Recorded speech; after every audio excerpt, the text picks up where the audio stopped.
Hello दोस्तों, आज हम सुनाने वाले हैं मुंशी प्रेमचंद की कहानी प्रतिशोध। माया अपने तिमंजिले मकान की छत पर खड़ी सड़क की ओर उद्विग्न और अधीर आंखों से ताक रही थी और सोच रही थी, वह अब तक आए क्यों नहीं। कहाँ देर लगाए, इसी गाड़ी से आने को लिखा था। गाड़ी तो आ गई होगी, स्टेशन से मुसाफिर चले आ रहे हैं। इस वक्त तो कोई दूसरी गाड़ी नहीं आती। शायद असबाब वगैरह रखने में देर हुई, यार दोस्त स्टेशन पर बधाई देने के लिए पहुंच गए हों, उनसे फुर्सत मिलेगी तब घर की सुध आएगी। उनकी जगह मैं होती तो सीधे घर आती, दोस्तों से कह देती, जनाब इस वक्त मुझे माफ कीजिए, फिर मिलिएगा। मगर दोस्तों में तो उनकी जान बसती है। मिस्टर व्यास लखनऊ के नौजवान मगर अत्यंत प्रतिष्ठित बैरिस्टरों में हैं। 3 महीने से वह एक राजनीतिक मुकदमे की पैरवी करने के लिए सरकार की ओर से लाहौर गए हुए हैं। उन्होंने माया को लिखा था, जीत हो गई, 1 तारीख को मैं शाम की मेल में जरूर पहुंचूंगा। आज वही शाम है। माया ने आज सारा दिन तैयारियों में बिताया। सारा मकान धुलवाया, कमरों की सजावट के सामान साफ कराएं, मोटर धुलवाए। ये 3 महीने उसने तपस्या के काटे थे, मगर अब तक मिस्टर व्यास नहीं आए। उसकी छोटी बच्ची तिलोत्तमा आकर उसके पैरों में चिमट गई और बोली, अम्मा बाबूजी कब आएंगे। माया ने उसे गोद में उठा लिया और चूमकर बोली, आते ही होंगे बेटी, गाड़ी तो कब की आ गई। तिलोत्तमा, मेरे लिए अच्छी गुड़ियां लाते होंगे। माया ने कुछ जवाब ना दिया। इंतजार अब गुस्से में बदलता जाता था। वह सोच रही थी, जिस तरह मुझे हजरत परेशान कर रहे हैं, उसी तरह मैं भी उनको परेशान करूंगी। घंटे भर तक बोलूंगी ही नहीं। आकर स्टेशन पर बैठे हुए हैं, जलाने में उन्हें मजा आता है। यह उनकी पुरानी आदत है। दिल को क्या करूं। नहीं, जी तो यही चाहता है कि जैसे वह मुझसे बेरुखी दिखलाते हैं, उसी तरह मैं भी उनकी बात ना पूछूं। यकायक एक नौकर ने ऊपर आकर कहा, बहू जी, लाहौर से ये तार आया है। माया अंदर ही अंदर जल उठी। उसे ऐसा मालूम हुआ कि जैसे बड़े जोर की हरारत हो गई हो। बरबस ख्याल आया, सिवाय इसके और क्या लिखा होगा कि इस गाड़ी से ना आ सकूंगा। तार दे देना कौन मुश्किल है। मैं भी क्यों ना तार दे दूं कि मैं 1 महीने के लिए मैके जा रही हूं। नौकर से कहा, तार ले जाकर कमरे में मेज पर रख दो। मगर फिर कुछ सोचकर उसने लिफाफा ले लिया और खोला ही था कि कागज हाथ से छूटकर गिर पड़ा। लिखा था, मिस्टर व्यास को आज 10 बजे रात किसी बदमाश ने कत्ल कर दिया। कई महीने बीत गए, मगर खूनी का अब तक पता नहीं चला। खुफिया पुलिस के अनुभवी लोग उसका सुराग लगाने की फिक्र में परेशान हैं। खूनी को गिरफ्तार करा देने वाले को 20,000 रुपये इनाम दिए जाने का ऐलान कर दिया गया है, मगर कोई नतीजा नहीं। जिस होटल में मिस्टर व्यास ठहरे थे, उसी में 1 महीने से माया ठहरी हुई है। उस कमरे से उसे प्यार सा हो गया है। उसकी सूरत इतनी बदल गई है कि अब उसे पहचानना मुश्किल है। मगर उसके चेहरे पर बेकसी या दर्द का पीलापन नहीं, क्रोध की गर्मी दिखाई पड़ती है। उसकी नशीली आंखों में अब खून की प्यास है और प्रतिशोध की लपट। उसके शरीर का एक एक कण प्रतिशोध की आग से जला जा रहा है। अब यही उसके जीवन का ध्येय, यही उसकी सबसे बड़ी अभिलाषा है। उसके प्रेम की सारी निधि अब यही प्रतिशोध का आवेग है। जिस पापी ने उसके जीवन का सर्वनाश कर दिया, उसे अपने सामने तड़पते देखकर ही उसकी आंखें ठंडी होंगी। खुफिया पुलिस भय और लोभ, जांच और पड़ताल से काम ले रही है, मगर माया ने अपने लक्ष्य पर पहुंचने के लिए एक दूसरा ही रास्ता अपनाया है। मिस्टर व्यास को प्रेत विद्या से लगाव था। उनकी संगति में माया ने कुछ आरंभिक अभ्यास किया था। उस वक्त उसके लिए यह एक मनोरंजन था, मगर अब यही उसके जीवन का संबल था। वह रोजाना तिलोत्तमा पर अमल करती और रोज ब रोज अभ्यास बढ़ाती जाती थी। वह उस दिन का इंतजार कर रही थी जब अपने पति की आत्मा को बुलाकर उससे खूनी का सुराग लगा सकेगी। वह बड़ी लगन से, बड़ी एकाग्रचित्तता से अपने काम में व्यस्त थी। रात के 10 बज गए थे। माया ने कमरे को अंधेरा कर दिया था और तिलोत्तमा पर अभ्यास कर रही थी। यकायक उसे ऐसा मालूम कि कमरे में कोई दिव्य व्यक्तित्व आया। बुझते हुए दीपक की अंतिम झलक की तरह एक रोशनी नजर आई। माया ने पूछा, आप कौन है।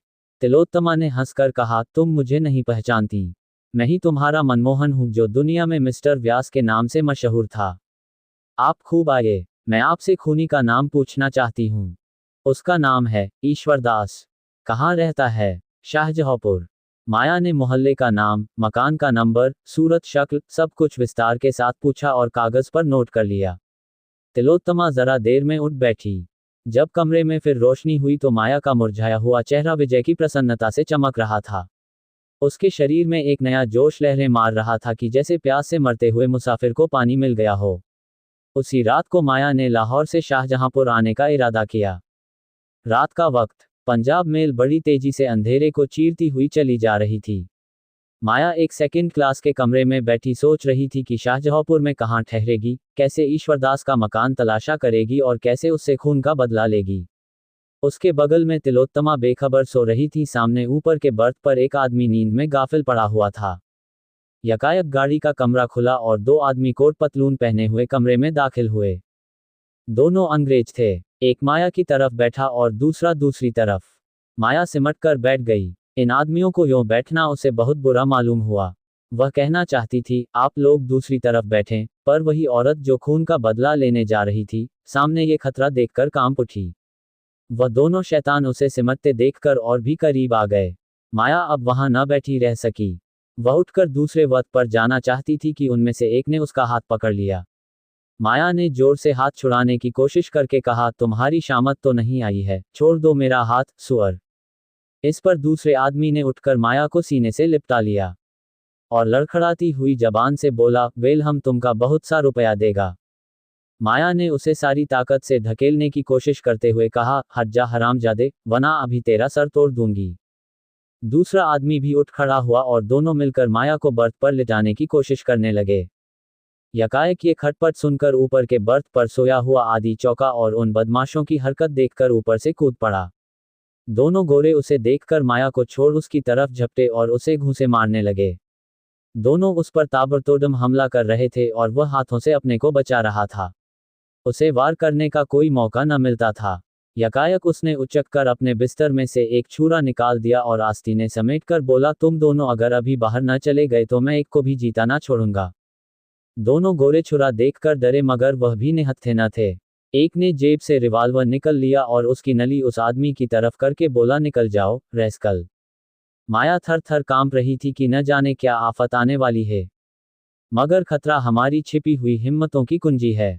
खतरे में पड़कर हम भय की सीमाओं से आगे बढ़ जाते हैं, कुछ कर गुजरते हैं जिस पर हमें खुद हैरत होती है। वही माया जो अब तक थर थर कांप रही थी, बिल्ली की तरह कूदकर उस गोरे की तरफ लपकी और उसके हाथ से रिवाल्वर खींचकर गाड़ी के नीचे फेंक दिया।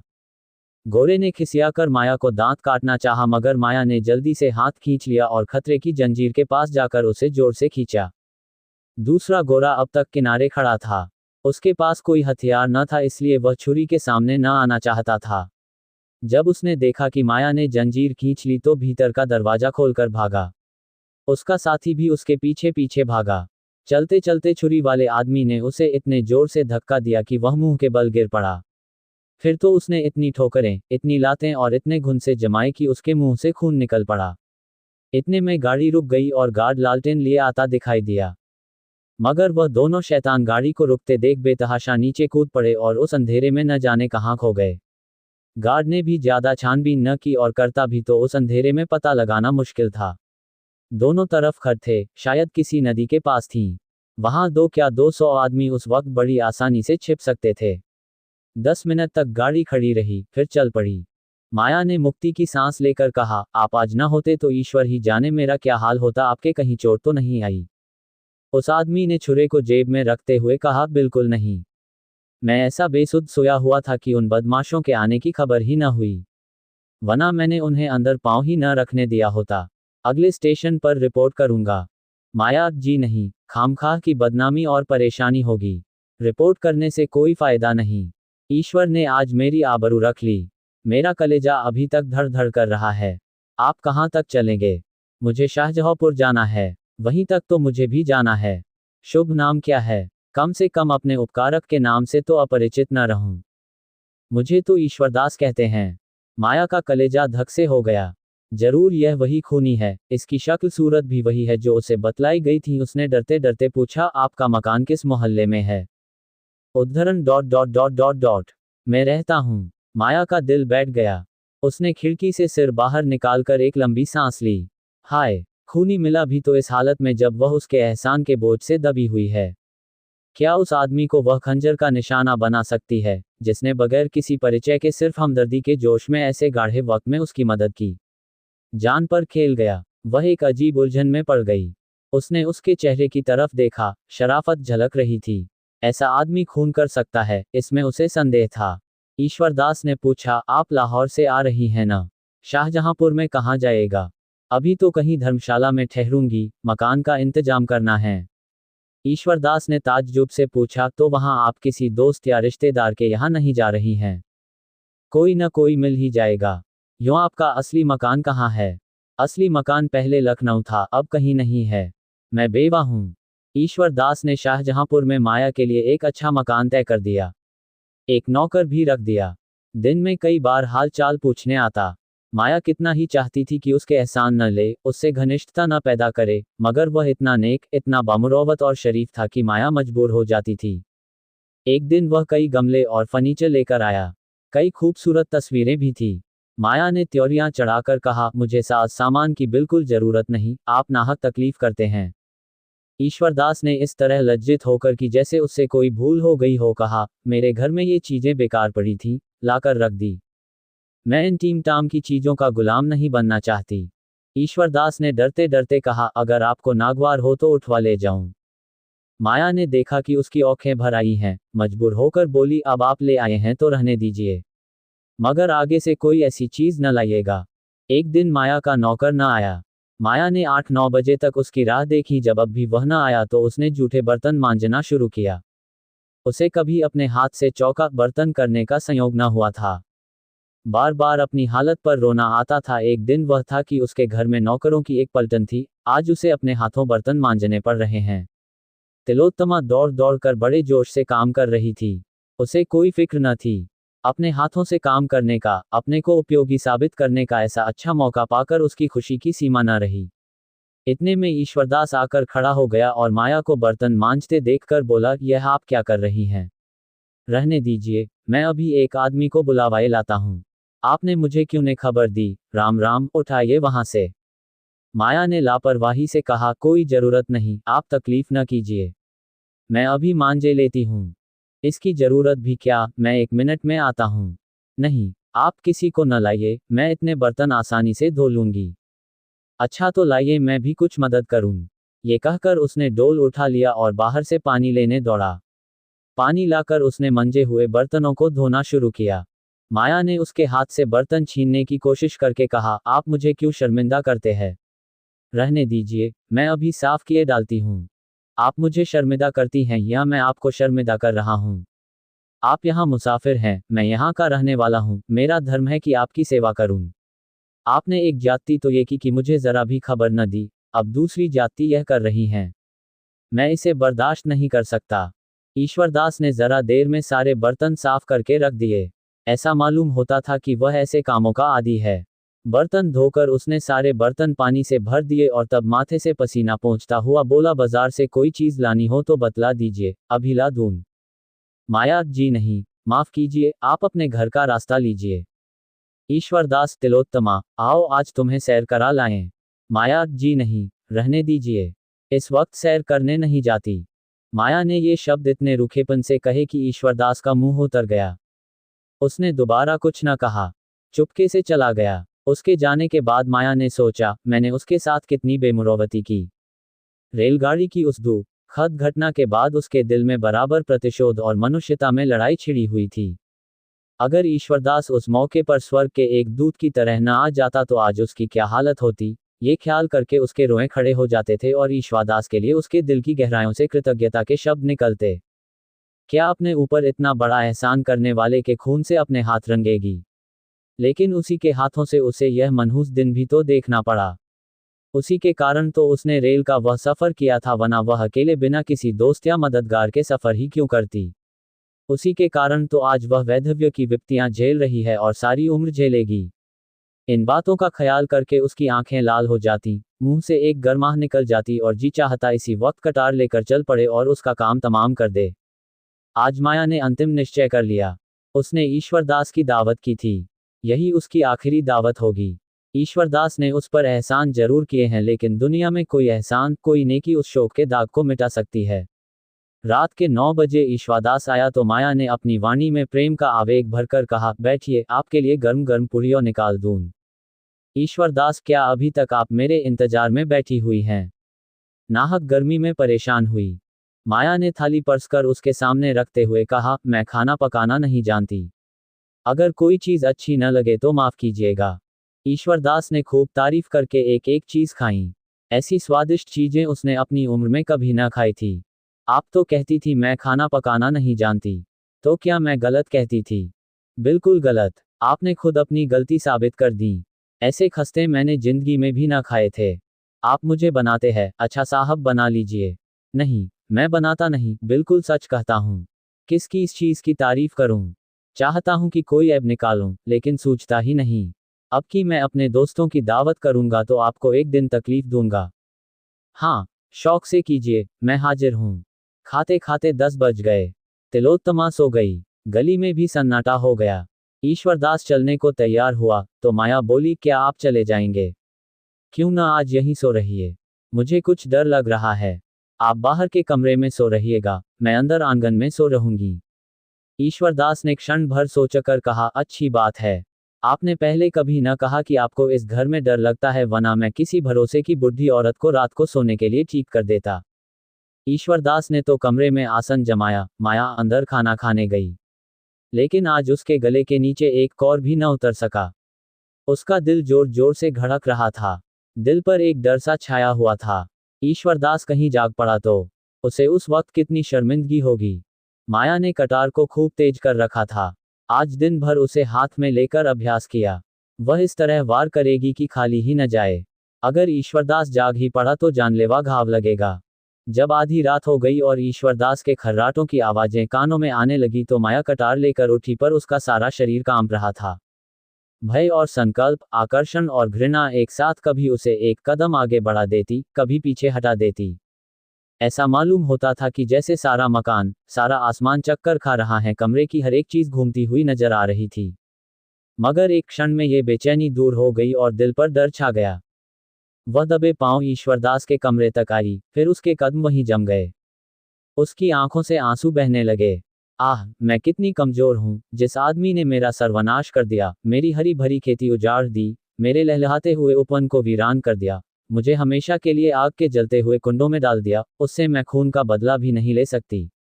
वह मेरी ही बहनें थी जो तलवार और बंदूक लेकर मैदान में लड़ती थीं, दहकती हुई चिता में हंसते हंसते बैठ जाती थी। उसे उस वक्त ऐसा मालूम हुआ कि मिस्टर व्यास सामने खड़े हैं और उसे आगे बढ़ने की प्रेरणा कर रहे हैं, कह रहे हैं, क्या तुम मेरे खून का बदला न लोगी? मेरी आत्मा प्रतिशोध के लिए तड़प रही है। क्या उसे हमेशा हमेशा यूं ही तड़पाती रहोगी? क्या यही वफा की शर्त थी? इन विचारों ने माया की भावनाओं को भड़का दिया। उसकी आंखें खून की तरह लाल हो गईं, होंठ दांतों के नीचे दब गए और कटार के हत्थे पर मुट्ठी बंध गई।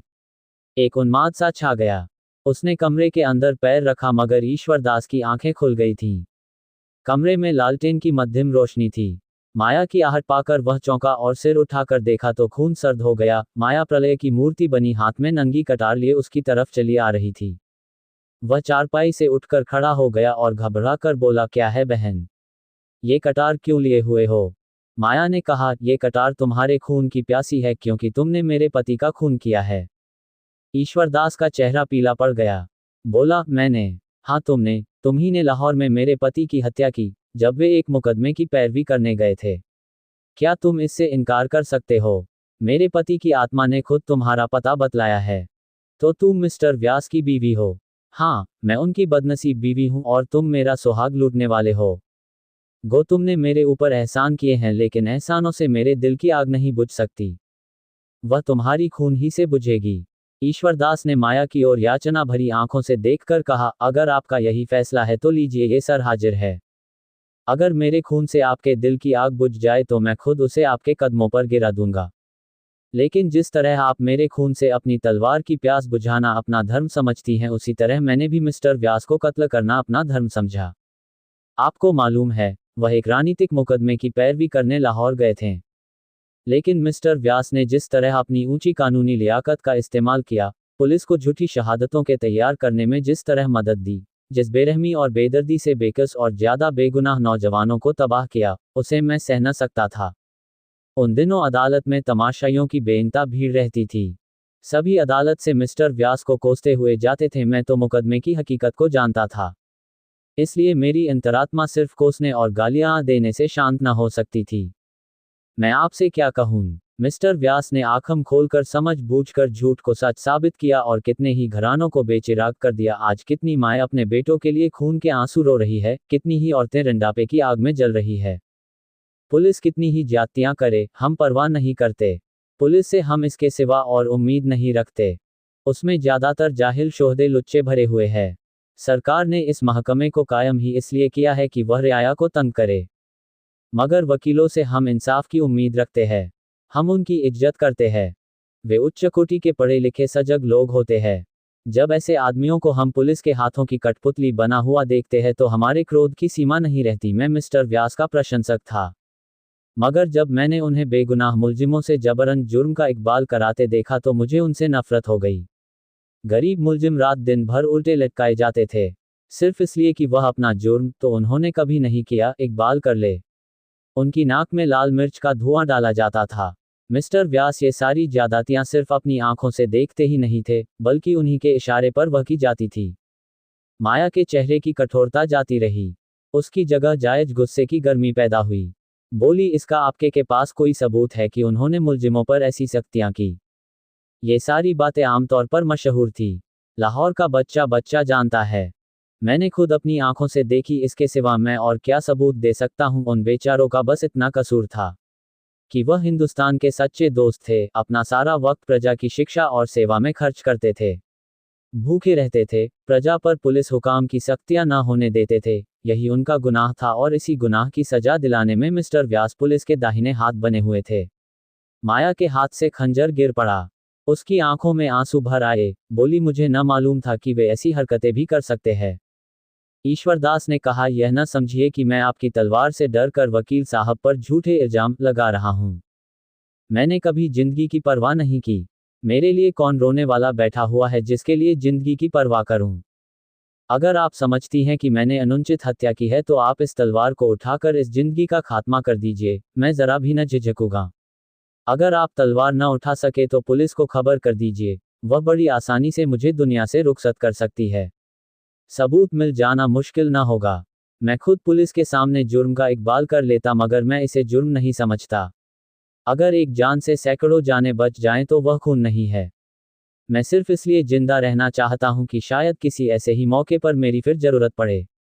माया ने रोते हुए, अगर तुम्हारा बयान सही है तो मैं अपना खून माफ करती हूं। तुमने जो किया या बेजा किया इसका फैसला ईश्वर करेंगे। तुमसे मेरी प्रार्थना है कि मेरे पति के हाथों जो घर तबाह हुए हैं उनका मुझे पता बतला दो, शायद मैं उनकी कुछ सेवा कर सकूं।